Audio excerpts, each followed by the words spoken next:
ating goals, kailangan natin mag-build ng progress. Paano? Pamamagitan ng datos. Data empowers us.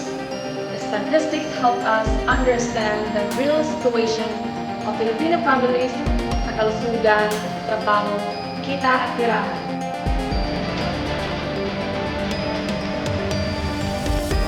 Through surveys like the Family Income and Expenditure Survey at Family Health Survey, nalalaman natin ang kalidad ng buhay ng bawat pamilya.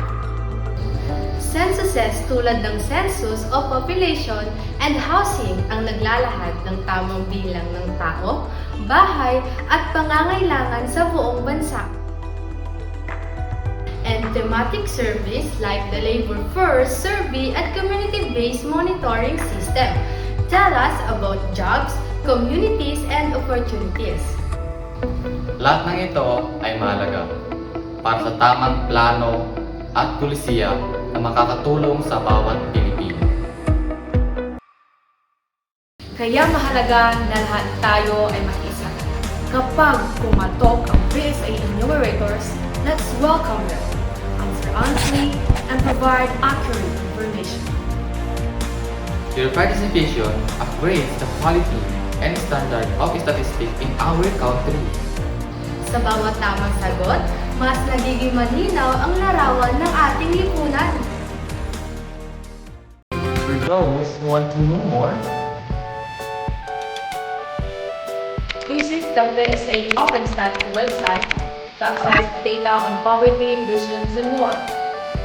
PSA document now online. PSA birth, marriage, and death certificates, plus SANUMAR and standardized certificates are viewable online.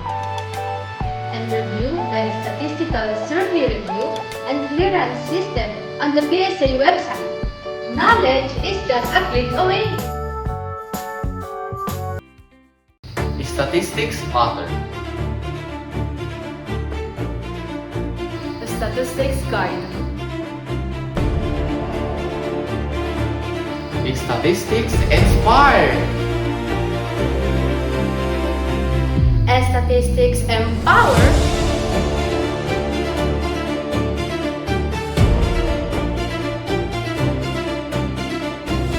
MS Statistics accelerate our journey to the SDG.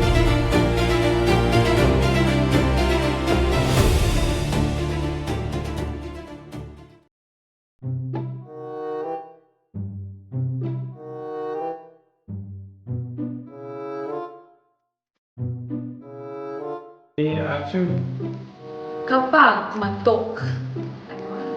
Ano ba sa line? Ang sinabi. Oh, Kapag kumatok. ganun.